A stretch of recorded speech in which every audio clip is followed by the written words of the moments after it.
Hello friends, आप सभी भावी शिक्षक भाई बहनों को शिक्षा जगत में अग्रसर Surya bright study YouTube channel पर स्वागत है। फ्रेंड्स, आज इस वीडियो में हम ईवीएस के 15 इंपॉर्टेंट क्वेश्चन को लिए हैं जो विभिन्न एग्जाम में आए हुए क्वेश्चन हैं, जो आपके सीटेट, एमपीटेट, केबीएस एवं अन्य टीचर्स एंट्रेंस एग्जाम में हेल्पफुल साबित होने वाले हैं। फ्रेंड्स, आप सभी से रिक्वेस्ट है कि वीडियो को लाइक कर दें और अपने फ्रेंड सर्किल में शेयर कर दें। आपके लाइक शेयर से हमें मोटिवेशन मिलता है और जो भी नए साथी जुड़ रहे हैं वो चैनल को सब्सक्राइब करके ऑल नोटिफिकेशन बेल को ऑन कर दें, क्योंकि चैनल के माध्यम से शिक्षक भर्ती परीक्षा की तैयारी रेगुलर कराया जा रहा है। तो फ्रेंड्स, आज का क्लास स्टार्ट करते हैं। फर्स्ट क्वेश्चन है फ्रेंड्स, एक आदमी को यात्रा करने और नए नए स्थानों पर जाना पसंद है। निम्नलिखित स्थानों में से कौन से स्थान पर वो जा सकता है जब वह औरंगाबाद से पूर्व दिशा में यात्रा कर रहा हो? फर्स्ट ऑप्शन सिकंदर का किला, सेकंड ऑप्शन चिल्का झील, थर्ड ऑप्शन एयरकॉड और फोर्थ ऑप्शन मुन्नार। तो फ्रेंड्स, हम पहले समझ लेते हैं कि यह औरंगाबाद है कहाँ पर। तो औरंगाबाद महाराष्ट्र में है। तो महाराष्ट्र से वो पूरब दिशा में जाना चाहता है, तो पूरब दिशा में या तो छत्तीसगढ़ जाएगा और या तो उड़ीसा जाएगा। अब हम ऑप्शन को चेक करते हैं कि ये सारे ऑप्शन में से पूरब दिशा में छत्तीसगढ़ या उड़ीसा में कौन सा ऑप्शन सही है। तो सिकंदर का किला फर्स्ट ऑप्शन, जो कि महाराष्ट्र से उत्तर में है, तो ऑप्शन फर्स्ट गलत हो जाएगा। इसके बाद में चिल्का झील, चिल्का झील महाराष्ट्र से पूरब दिशा में उड़ीसा में है, जो कि उड़ीसा में है और उड़ीसा में पूरब दिशा में है और वो आदमी पूरब दिशा में ही जाना चाह रहा है, इसलिए ऑप्शन सेकंड करेक्ट ऑप्शन हो जाएगा।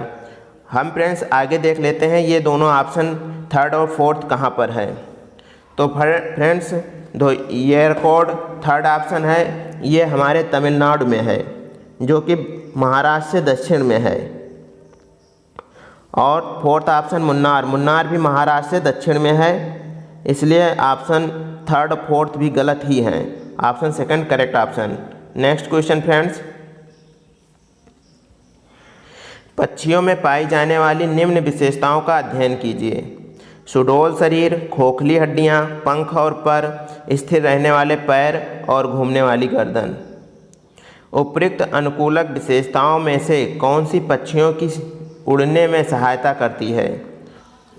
तो फ्रेंड्स, यहाँ पर सुडौल शरीर, पक्षी अपनी नाव जैसी शरीर के कारण उड़ने में सहायता करती है, ऑप्शन फर्स्ट सही है। खोखली हड्डियाँ, पंख और पर, ये तीनों चीज़ पक्षियों को उड़ने में सहायता करती हैं। जबकि स्थिर रहने वाले पैर और घूमने वाली गर्दन, चौड़े पैर टहनियों पर बैठने में उनकी सहायता करती है और घुमावदार गर्दन आँखों को स्थिर रखते हुए विभिन्न दिशाओं में देखने में सहायता करती है।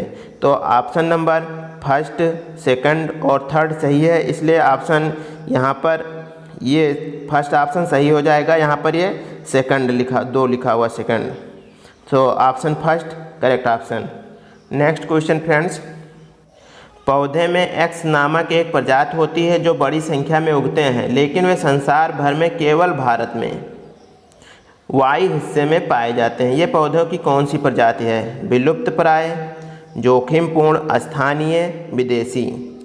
तो यहाँ पर फ्रेंड्स इसका ऑप्शन थर्ड सही हो जाएगा, क्योंकि ये एक स्थानीय पौधा है। स्थानीय पौधे उन पौधे को कहते हैं, उन प्रजाति को जो केवल संसार के किसी एक हिस्से में ही रहती हैं, उसे उस स्थान का स्थानीय पौधा, स्थानीय प्रजाति कहते हैं। तो option third correct option. Next question, एक पारिस्थितिकी तंत्र जिसमें घास, बकरी, हिरण, खरगोश, शेर, मिट्टी, बैक्टीरिया और कवक तथा आसपास के भौतिक पर्यावरण शामिल हैं, निम्न में से कौन सा जैविक घटक इस पारिस्थितिकी तंत्र का द्वितीयक स्तर का उपभोक्ता है? तो यहाँ पर फ्रेंड्स हम पहले समझते हैं द्वितीयक स्तर का उपभोक्ता किसे कहते हैं। वे उपभोक्ता जो मांसाहारी होते हैं, जो दूसरे पशुओं प्राणियों को मारकर खाते हैं, उनको द्वितीयक उपभोक्ता कहते हैं। तो यहाँ पर मांसाहारी हमारा शेर है, तो ऑप्शन फोर्थ शेर करेक्ट हो जाएगा, ये द्वितीयक उपभोक्ता है। और कवक, बकरी, हिरण ये प्राथमिक उपभोक्ता है। और कवक डिकम्पोजर है। तो ऑप्शन 4 करेक्ट ऑप्शन हो जाएगा।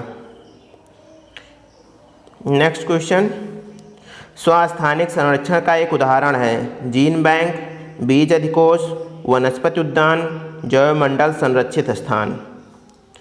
फ्रेंड्स, हम समझ लेते हैं कि स्वस्थानिक किसे कहते हैं। स्वस्थानिक विभिन्न जैव विविधता का संरक्षण उसी स्थान पर जहाँ पर वो उत्पन्न हुए हैं, उसी प्राकृतिक परिस्थितियों के अनुकूल किया जाता है, उसे स्वस्थानिक कहते हैं। इसके अंतर्गत जैवमंडल संरक्षित स्थान, राष्ट्रीय पार्क, अभ्यारण्य आदि आते हैं।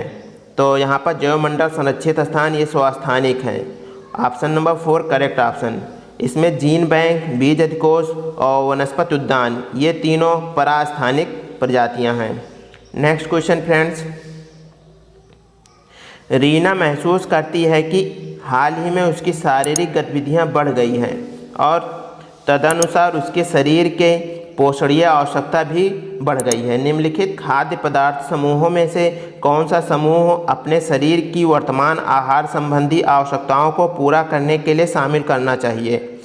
ऑप्शन फर्स्ट अम्लीय फल, केला, मछली। ऑप्शन सेकंड अम्लीय फल, मटर, बादाम। ऑप्शन थर्ड अनाज, केला, मक्खन। ऑप्शन 4 फलियां, दाल और मछली।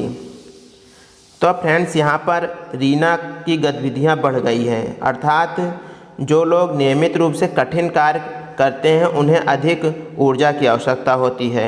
ऊर्जा अर्थात कार्बोहाइड्रेट एवं वसा। और वे खाद्य पदार्थ रीना को लेना चाहिए जिसमें कार्बोहाइड्रेट एवं वसा की अधिकता हो। तो कार्बोहाइड्रेट एवं वसा अनाज जैसे कि बाजरा, शकरकंद, आलू, शहद, गुड़, केला, आम, दुग्ध, घी, मक्खन, पनीर और अंडे, मांस, मछली, वनस्पति तेल तथा बादाम आदि में मिलता है। तो और ये जो फलीदार सब्जी लोबिया, दाल, मटर में वसा कम तथा प्रोटीन अधिक होती है। और अम्लीय फल जैसे नींबू, आंवला, इसमें विटामिन सी होता है। तो यहाँ पर अब हम ऑप्शन चेक कर लेते हैं। ये अम्लीय फल फर्स्ट ऑप्शन में, ये अम्लीय फल विटामिन सी के लिए होता है, तो इसलिए ऑप्शन फर्स्ट गलत हो जाएगा। सेकंड में भी अम्लीय फल है तो ऑप्शन सेकंड भी गलत हो जाएगा। थर्ड ऑप्शन देखते हैं, इसमें अनाज है, अनाज में वसा कार्बोहाइड्रेट पाया जाता है, केला में भी पाया जाता है, मक्खन में भी पाया जाता है। ऑप्शन थर्ड करेक्ट ऑप्शन हो जाएगा। यहाँ पर फोर्थ ऑप्शन को भी चेक कर लेते हैं। इसमें फलियाँ हैं, दाल है, मछली है। तो फलियाँ जैसे कि इसमें लोबिया, दाल, मटर आदि आते हैं, इसमें प्रोटीन अधिक होती है, ना कि कार्बोहाइड्रेट वसा अधिक होती है, इसलिए ऑप्शन 4 भी गलत हो जाएगा। तो option third correct option. Next question, निम्न तत्वों में से किसमें कार्बोहाइड्रेट और प्रोटीन दोनों होते हैं? फर्स्ट ऑप्शन है फास्फोरस, नाइट्रोजन, सल्फर, कार्बन। तो हम देख लेते हैं फ्रेंड्स, कार्बोहाइड्रेट और प्रोटीन में कौन से तत्व पाए जाते हैं। तो कार्बोहाइड्रेट में कार्बन मिलता है, हाइड्रोजन मिलता है और ऑक्सीजन मिलता है, जबकि प्रोटीन में कार्बन मिलता है, हाइड्रोजन मिलता है और नाइट्रोजन मिलता है। तो यहाँ पर कार्बन दोनों ही स्थान पर, कार्बोहाइड्रेट और प्रोटीन दोनों में मिलता है। Option number 4 carbon correct option हो जाएगा। नेक्स्ट क्वेश्चन, जल निकाय का सीवेज गंदे नाले से अधिक मात्रा में जल प्रवाहित ग्रहण करना दर्शाता है। उच्च बीओडी, निम्न बीओडी, उच्च सीओडी, प्रभावहीन बीओडी और सीओडी।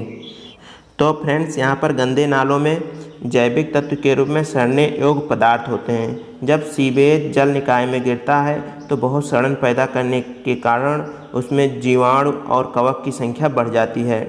इससे डिकम्पोजरों को अधिक मात्रा में जैव रासायनिक ऑक्सीजन की आवश्यकता होती है। इससे पानी में घुलनशील ऑक्सीजन की कमी हो जाती है, जिससे जल में रहने वाले प्राणियों पर बुरा प्रभाव पड़ता है। अर्थात इसमें उच्च बीओडी की आवश्यकता होती है, अर्थात option number first correct option हो जाएगा। नेक्स्ट क्वेश्चन, आवास के संबंध में निम्न कथनों का अध्ययन करें। किसी पर्यावास में दो प्रजातियों के आवास भिन्न भिन्न होते हैं। किसी पर्यावास में किसी प्रजाति का आवास मात्र उसका भार होता है। दो प्रजातियां बिना प्रतिस्पर्धा के एक ही आवास में रह सकती हैं। किसी पर्यावास में किसी प्रजाति का आवास उसके कार्यात्मक लक्षण को परिभाषित करता है। उपर्युक्त कथनों में से कौन से पारिस्थितिकीय आवास का सही वर्णन करते हैं? तो यहाँ पर फ्रेंड्स हम देखते हैं फर्स्ट ऑप्शन, किसी पर्यावास में दो प्रजातियों के आवास भिन्न भिन्न होते हैं। बिल्कुल, दो प्रजातियों के आवास किसी भी पर्यावास में भिन्न भिन्न होते हैं, एक ही नहीं होते हैं। नेक्स्ट, किसी पर्यावास में किसी प्रजाति का आवास मात्र उसका भार होता है।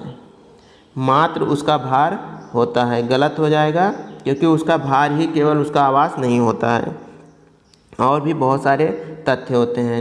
नेक्स्ट देखते हैं, दो प्रजातियां बिना प्रतिस्पर्धा के एक ही आवास में रह सकती हैं। बिल्कुल गलत ऑप्शन, कि बिना प्रतिस्पर्धा की दो प्रजातियां एक ही आवास में रह ही नहीं सकती हैं।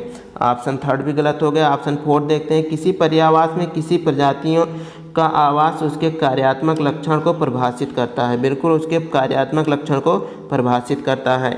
तो ऑप्शन फर्स्ट और फोर्थ सही है, जो कि ऑप्शन नंबर फर्स्ट में दे रखे हैं। Option first correct option. Next question, निम्न से किस प्रकार के घर को अस्थायी आवास कहते हैं? फ्रेंड्स, अस्थायी आवास कहा गया है कैंप, लकड़ी के ढांचे पर बने घर, कंक्रीट के बने घर, पत्थरों, गारे और चूने से बने घर। तो यहाँ पर अस्थायी घर कैंप को कहते हैं।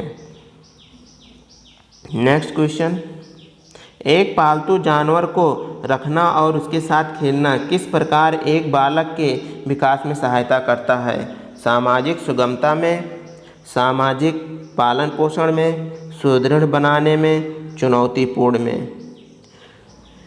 तो फ्रेंड्स, यहाँ पर एक पालतू जानवर के साथ बच्चों के खेलना बच्चों में सामाजिक सुगमता, ऑप्शन फर्स्ट, सामाजिक सुगमता को बढ़ाता है। वो वातावरण में अन्य जीवों के साथ रहने की क्षमता तथा सामाजिक गुणों का विकास उत्पन्न करता है। तो option number first correct option हो जाएगा। नेक्स्ट क्वेश्चन, केरल में पाए जाने वाले हाउस बोट श्रीनगर में पाए जाने वाले हाउस बोट से अलग हैं। तो फ्रेंड्स, यहाँ पर हम जान लेते हैं केरल में जो हाउस बोट होते हैं वो नदी में तैरते रहते हैं, और जबकि श्रीनगर में पाए जाने वाले हाउस बोट एक ही स्थान पर रुके रहते हैं। तो केरल में पाए जाने वाले हाउस बोट किस प्रकार से श्रीनगर के हाउस बोट से अलग है? तो यहाँ पर क्योंकि वो नदी में तैरते रहते हैं तो वो धीमी गति से चलते रहते हैं। ऑप्शन नंबर फर्स्ट डिफरेंस है दोनों जगह के हाउस बोट में। तो option number first correct option. Next question, निम्न में से कौन सा पेट्रोलियम उत्पाद नहीं है? केरोसिन, पैराफिन, कोल तार, एलपीजी। तो फ्रेंड्स, यहाँ पर पेट्रोलियम के आशवन के माध्यम से कई प्रकार के उत्पाद प्राप्त होते हैं, जैसे डीजल, पेट्रोल, मोम, एलपीजी, पैराफिन। जबकि यहाँ पर कोल तार एक प्रकार का गाढ़ा काला या भूरा पदार्थ होता है, जिसे उच्च तापमान पर कोयले से प्राप्त किया जाता है, जो कि पेट्रोलियम नहीं है। Option number third correct option. Next question, Bharat की सबसे तेज गति से चलने वाली ट्रेन कौन सी है? तो भारत की सबसे तेज गति से चलने वाली ट्रेन भोपाल शताब्दी एक्सप्रेस भारत की सबसे तेज चलने वाली रेलगाड़ी है, जो कि नई दिल्ली से हबीबगंज के बीच में चलती है। Option number first correct option. Next question, वायु प्रदूषण से अत्यंत प्रभावित होते हैं त्वचा, आँखें, फेफड़े, उपयुक्त सभी। तो यहाँ पर ऑप्शन नंबर 4 उपयुक्त सभी, क्योंकि वायु प्रदूषण का संबंध जैविक, शारीरिक और रासायनिक प्रदूषकों के कारण हवा की गुणवत्ता में वांछित बदलाव होता है। ये हमारे अंगों जैसे त्वचा, आँखें, फेफड़े, सांस की नली को प्रभावित करते हैं। ओके फ्रेंड्स, वीडियो का PDF टेलीग्राम ग्रुप में मिल जाएगा। फ्रेंड्स, वीडियो सेशन कैसा लगा है कमेंट करके बताइए, और वीडियो को लाइक शेयर कर दीजिए, और चैनल पर अगर नए हैं तो प्लीज़ चैनल को सब्सक्राइब कर लीजिए। Okay, thank you very much.